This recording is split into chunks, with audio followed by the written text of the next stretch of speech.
tout petit peu à droite. Est-ce qu'elle revient? Attention. Oh, il a bien échappé au bunker. Et elle est bien laillée. On la voit, la balle de Robert Rock. Il faudra faire certainement un bon 200 mètres là. Ah oui, il y aura au moins 200, peut-être plus. Très peut-être plus, on va voir.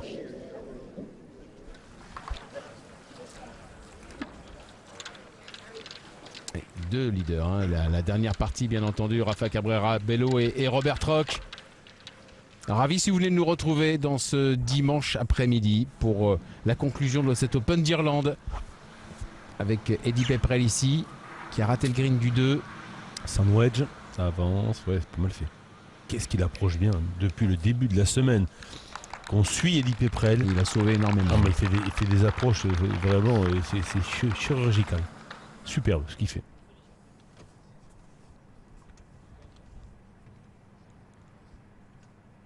Et on retrouve Gavin Green. Long putt hein, de droite à gauche pour le Malaisien. Ah, ça doit frapper la balle dans le groupe. Il jouait avec George Coetzee. Oui. Ah, on en parlait de George Coetzee parce qu'on on parlait aussi de George Coetzee qui est de Pretoria comme Zander Lombard. Ils sont pour le même physique aussi, le même jeu, même si Coetzee a maigri un tout petit peu. Mais c'est vrai que c'est un. Il est là, hein, il est pas si loin, George Coetzee. Exactement.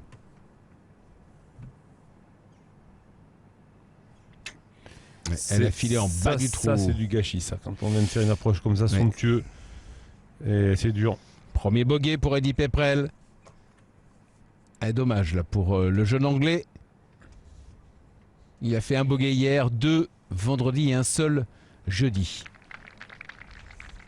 Changement de grippe hein, pour Andy Sullivan, vous l'avez remarqué. Et c'est bon, ça tombe. Très bon putt.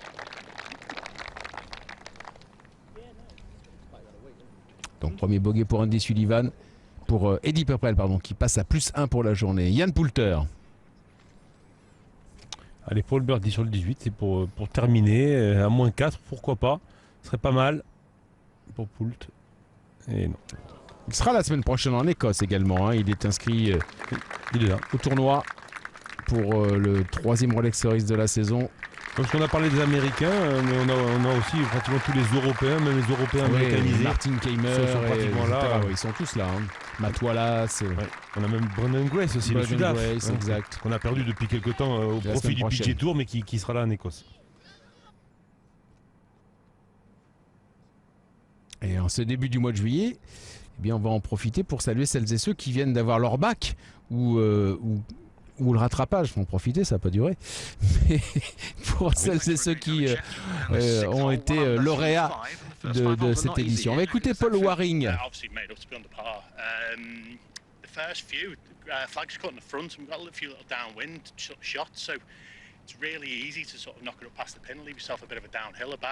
Obviously, with some of these false fronts as well, you got to make sure you get it up there, so it's really tricky. Obviously, chipped in on 4, which is nice, and I missed a short one there. Alors on parle stratégie avec Paul stratégie, notamment sur quelques attaques de drapeau qui sont pas faciles avec des pentes descendantes sur pas mal de greens. Bon là, de toute façon, il est bien, il a fait ce qu'il fallait, le birdie qu'il fallait pour être sur le par. Parlons des conditions de jeu aujourd'hui. Alors le vent, il n'y en a pas beaucoup, mais il est différent d'hier. Hein. Obviously that changes the last par 3. I've been hitting 7-iron and now hit a little wedge in there today, so you see how much it's changed. 67 yesterday with no bogeys on oui, the notamment sur le premier par 3 qu'ils ont joué, et il est passé de wedge à faire 7. Hein. Yeah, I've been playing nicely. I feel comfortable in this situation now. It's one of those, it's golf, isn't it? You don't know what's going to happen. You can only do what you can do, and that's a horribly cliched line, but it's only cliche because it's actually quite true. So it's one of those things that I've just got to sort of look after my golf game and see where we end up. Ouais, il parle de son jeu et puis il dit bon, ce soit un peu le cliché de dire bon, quand ça va, et puis on essaie de faire le mieux possible à chaque fois. Mais bon, voilà. Mais Paul Waring, il est dans une attitude un peu assez détachée, hein, qui se prend pas trop la tête non plus par rapport à ça. Il sait que le golf est un sport impitoyable et que malheureusement ça peut partir dans un sens comme dans l'autre et qu'il faut prendre ça avec pas mal de recul. Ouais, c'est parlait du par 3 qui parlait, c'était le trou numéro 5. Hein, oui, qui est le premier par 3. Par 3 qui est, on est passé de wedge à faire 7. Hein. Voilà, le jeudi, vendredi, les joueurs tapaient pitching wedge. Et puis aujourd'hui, qu'on va le voir avec les derniers groupes, ça sera faire 7. Alors on parlait du bac tout à l'heure, Patrice, hein, mais pour celles et ceux, les plus jeunes d'entre nous qui nous suivent et qui souhaiteraient travailler dans le golf juste après le bac, maintenant il y a une possibilité, c'est tout récent, c'est la première saison qui va s'ouvrir au mois de septembre. Et un sport-études pour le golf, en dehors des métiers de greenkeeping que l'on sait traiter ou de directeur de golf que l'on sait traiter. Il y a une multitude d'autres métiers dans l'univers du golf qui aujourd'hui sont ouverts aux plus jeunes, ces métiers. Oui, c'est sport-études post-bac, hein, ça s'appelle Golf Sup, ce sera sur la région de La Baule.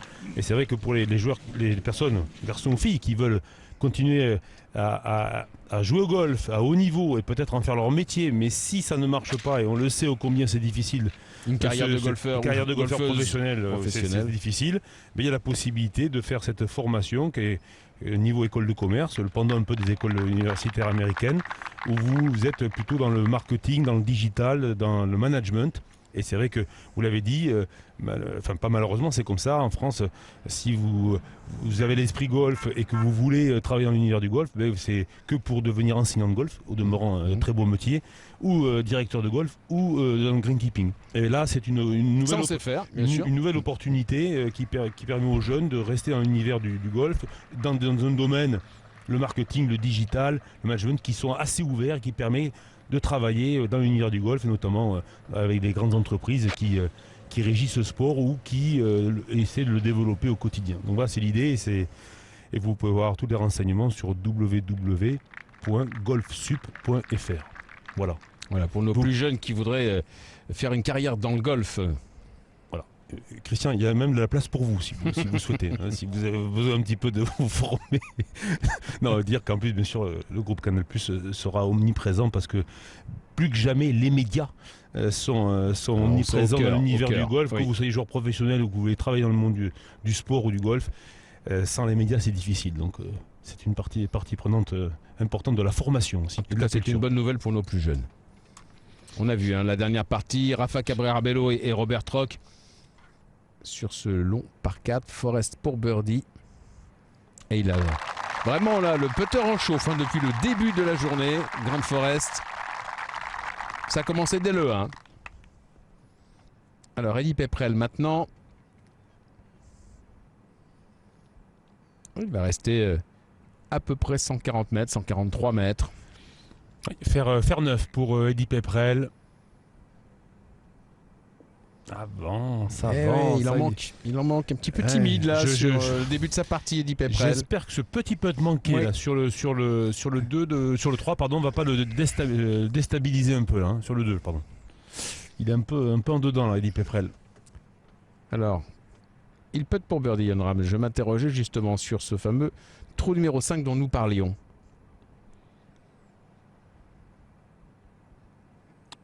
Elle est pratiquement droit. Et c'est fait. Belle réaction de Jon Rahm. Birdie. Ouais. Allez, parce qu'il a concédé ce mauvais bogey sur le 3. Il est -1 pour la journée après 5 trous. Gavin Green, lui aussi sur le 8. Fait partie des joueurs qui laissent le drapeau, Gavin Green. Hein. Oui. Droite-gauche. On a vu Robert Rock aussi. Oui. Il laisse très souvent son drapeau. Comme quoi, ancienne génération comme nouvelle génération, c'est assez partagé. Hein. Quadra ou 20. Oui, c'est assez... On voit beaucoup de professionnels qui laissent le drapeau sur des très longs putts, loin. En général, oui. Voilà, et qui le font lever par le caddie sur les putts relativement courts ou à mi-long. Pratiquement ça. Et ça, c'est en train de revenir. Même les